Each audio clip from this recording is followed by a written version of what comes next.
If you guys saw how they guarded Caitlin Clark, it was crazy. It was actually crazy how Timu Gino guarded Caitlin. And if you think that, like, it doesn't even really matter anymore how you guard Caitlin, she's a damn MVP, subscribe. And leave a like. If we can get to like 500, that'd be insane. If you get the 500 in the stream as well, that'd be absolutely insane. That being said, like, just even watching what Caitlin Clark was doing. Just for the, and this is not even, this is like not, we're not even talking about Caitlin Clark in a, like, the open layup she generated. Like, step back, bang. Step back, bang. A wide open cut for KK Timpson, layup. And she generates so many open layups that just weren't being given.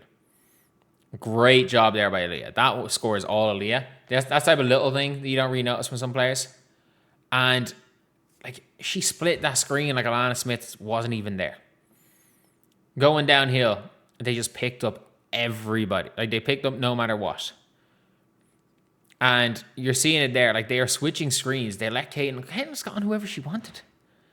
She got on whatever she wanted. And they just were so scared of Caitlin cooking them from three. They were so scared. That's a good steal right there.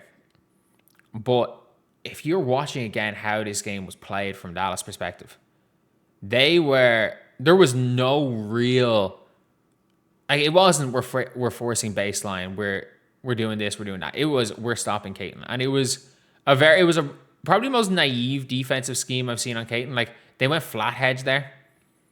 And it just felt like, I don't know if the Dallas Wings had no plan for Caitlin, or it was their goal was we're going to throw, like, they were switching some screens and she was getting what she wanted. It felt a little bit like Indiana versus Portland defense with what they were able to do to Carla Late. That's a shooter's roll right there.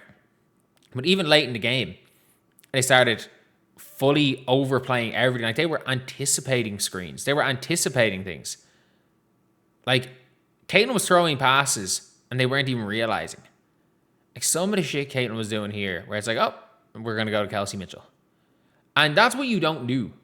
Like, it felt like it was a really naive defensive performance, because at all times, like, Caitlin Clark would be in this position here.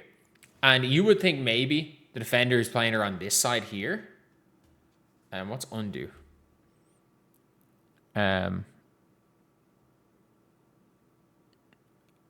Control Z, cool.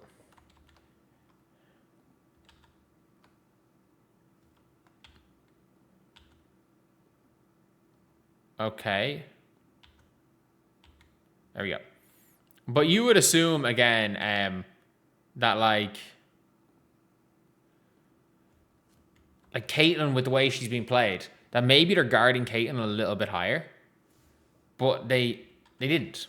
Like, Caitlin's out here, and they're kind of just playing Caitlin here.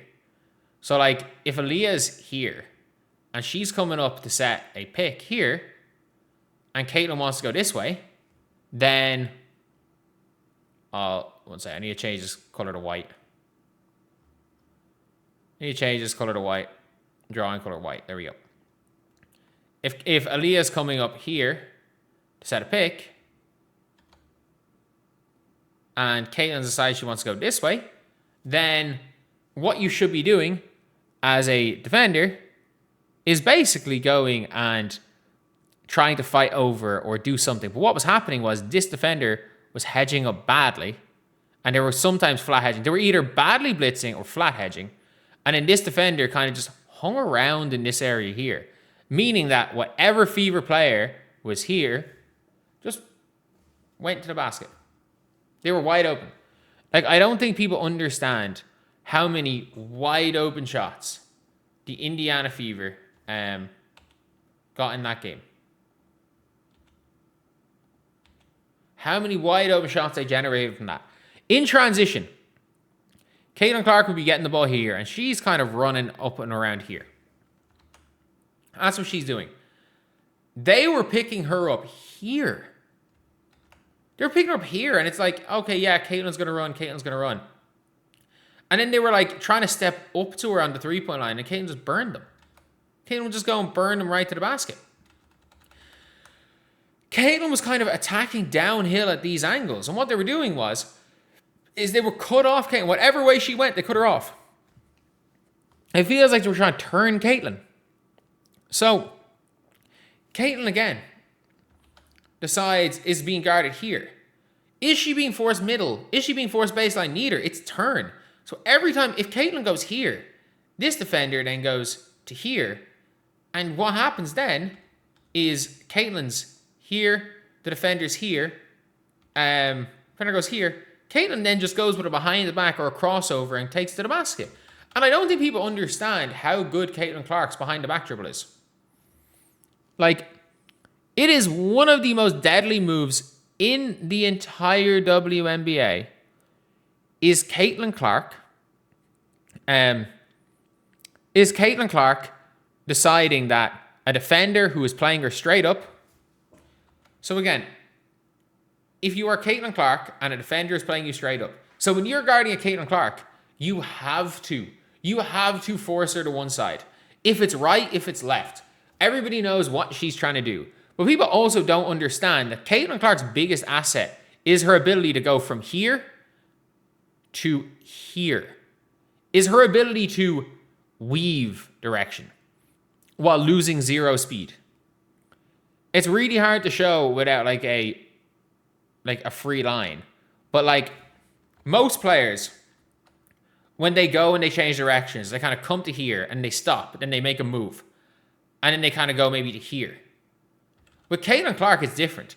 She's able to kind of go from here to here whilst keeping full speed. Like those crossovers and behind the back she can do while keeping full speed and full momentum means that as a defender, if you are in any way just caught, like if you step slightly one side or slightly the other, if you step slightly to this side, Caitlin's going to burn you this way. If you step slightly to the other side, Caitlin's going to spam behind the back and burn you. What you have to do as a defender in this scenario is you can't just play honest defense on Caitlin, especially in transition. Because again, if you cut off the right hand and Caitlin's going this way, and most people will cut off the right hand drive, Caitlin hits you with the behind the back side step wide open three. And it's a horrible thing. It is a really, really, really horrible thing to try to have to guard. Because Dallas, as a team, they guarded Caitlin Clark. I've never seen Caitlin Clark before in my life be guarded from here. Like, be guarded from, like, here, here, here, or here. They were not... Normally, people pick up Caitlin earlier. In transition, normally, Caitlin's picked up here. Caitlin's being fully guarded here in transition normally.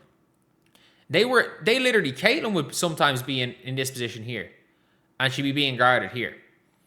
And Caitlin would just kind of make a dart to there.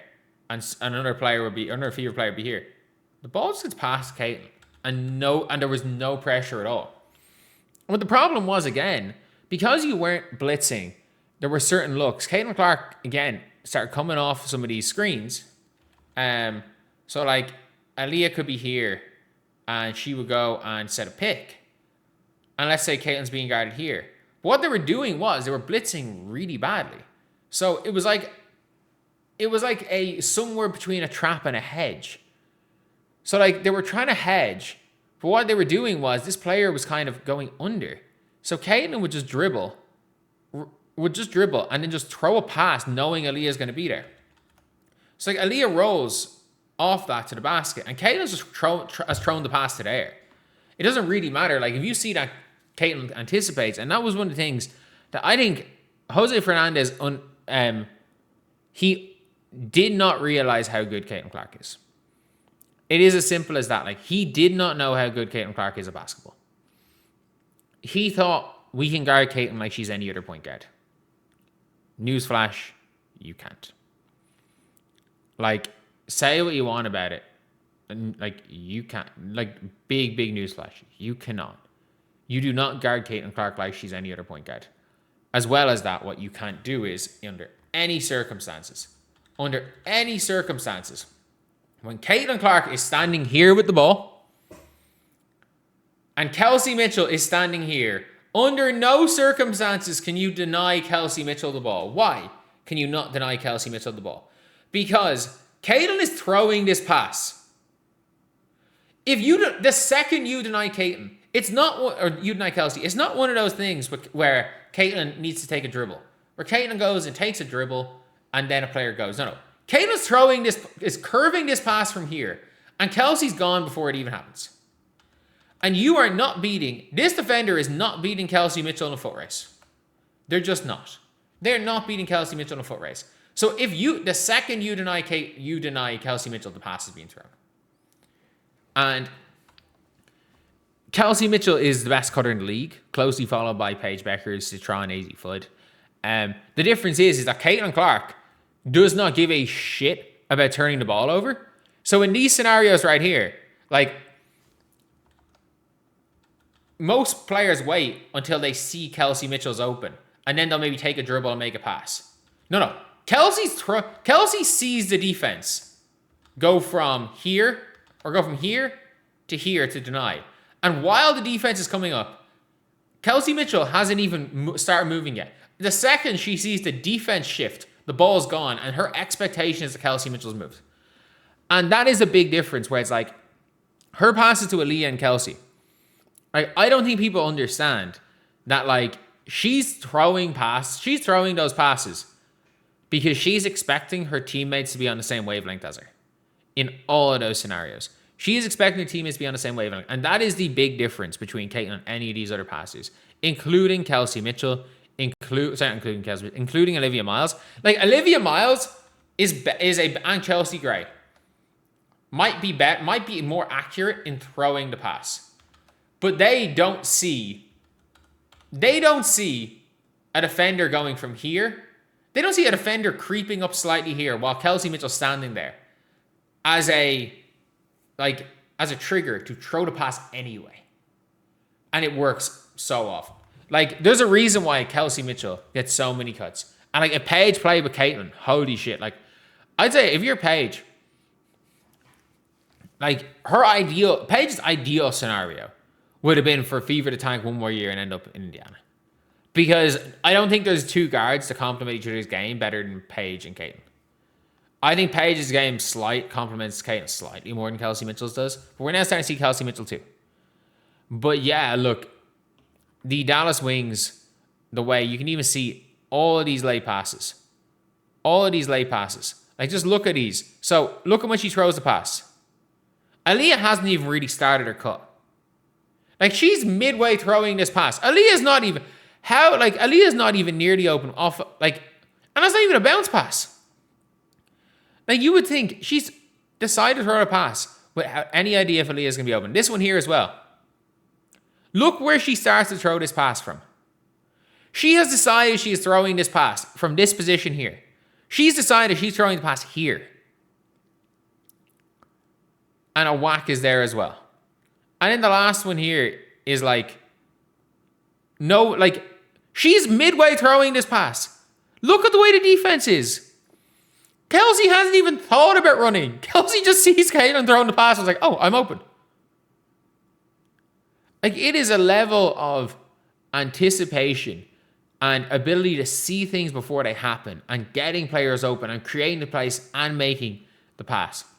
She is the best playmaker in this league by a country mile. Is she the best passer in the league? I don't know. I think Olivia Miles is great. I think Chelsea Gray is great as far as making accurate passes. As a playmaker, it's not even close. It's not even close. Caitlin's the best playmaker in this league. Absolutely the best playmaker in this league.